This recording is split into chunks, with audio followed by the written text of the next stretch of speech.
ये एक काल्पनिक कहानी है, पर दिल की गहराइयों तक छू जाने वाली है। एक बार स्वर्ग में विचरण करते हुए कृष्ण और राधा एक दूसरे के सामने आ गए। विचलित से कृष्ण, प्रसन्नचित से राधा। कृष्ण सक पकाए, राधा मुस्कुराई। इससे पहले कि कृष्ण कुछ कह पाते, राधा बोल उठी, कैसे हो द्वारकाधीश। जो राधा उन्हें कान्हा कान्हा कहकर बुलाती थी, उनके मुख से द्वारकाधीश का संबोधन कृष्ण को भीतर तक घायल कर गया। फिर भी किसी तरह अपने आप को संभाल लिया उन्होंने और बोले राधा से, मैं तुम्हारे लिए आज भी वही कान्हा हूँ, तुम तो मुझे द्वारकाधीश मत कहो। आओ बैठते हैं, कुछ मैं अपनी कहता हूँ, कुछ तुम अपनी सुनाओ। सच कहूँ राधा, जब जब भी तुम्हारी याद आती थी, इन आँखों से आंसुओं की बूंदें निकल आती थीं। राधा बोली, मेरे साथ ऐसा कुछ नहीं हुआ, ना तुम्हारी याद आई, ना आंखों से आंसू बहा, क्योंकि हम कभी तुम्हें भूले ही कहाँ थे जो तुम याद आते। इन आंखों में तो सदा तुम ही थे, कहीं आंसुओं के साथ निकल न जाओ, इसलिए रोते भी नहीं थे। कान्हा, प्रेम से अलग होने पर तुमने क्या क्या खोया, इसका एक आईना दिखाऊं तुम्हें। कुछ कड़वे सच प्रश्न सुन पाओ तो सुनाऊं।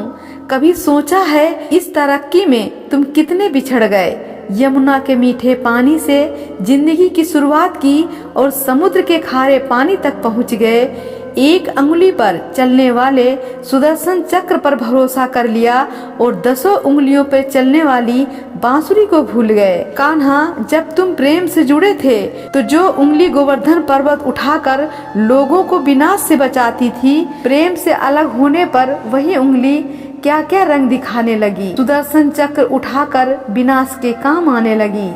कान्हा और द्वारकाधीश में क्या अंतर होता है बताऊं? कान्हा होते तो तुम सुदामा के घर जाते, सुदामा तुम्हारे घर नहीं आते।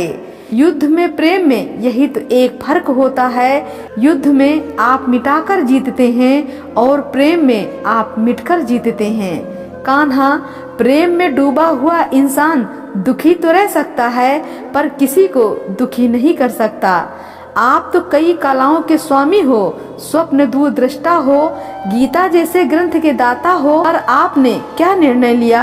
आपने अपनी पूरी सेना कौरवों को सौंप दी और अपने आप को पांडवों के साथ कर लिया। सेना तो आपकी प्रजा थी, राजा तो पालक होता है, उसका रक्षक होता है। आप जैसे महाज्ञानी उस रथ को चला रहे थे और जिस पर बैठा अर्जुन आपकी प्रजा को ही मार रहा था।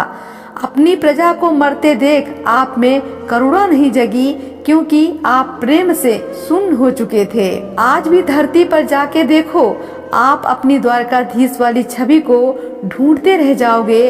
हर जगह, हर मंदिर में मेरे ही साथ खड़े नजर आओगे।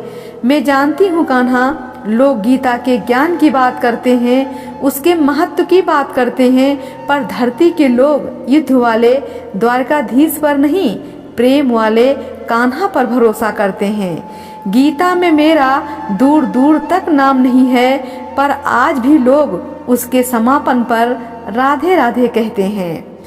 ये कहानी काल्पनिक जरूर है, पर इसके भीतर छिपी सीख बहुत महत्वपूर्ण है। श्री कृष्ण के पास कभी किसी प्रश्न का उत्तर न हो, ऐसा तो हो ही नहीं सकता, परंतु राधा द्वारा लगाए गए प्रश्न चिन्हों पर कान्हा मौन रहे। यही तो है प्रेम में समर्पण का भाव। पराक्रम में हमें किसी को हराना होता है, तब भी हम जीत कर भी हार जाते हैं, परंतु प्रेम ही एक कईयों का दिल जीत लेता है। सही कहा कि छोटी सी उंगली पर पूरा गोवर्धन पर्वत उठाने वाले भगवान श्री कृष्ण छोटी सी बांसुरी को दोनों हाथों से पकड़ते थे। जय श्री कृष्ण।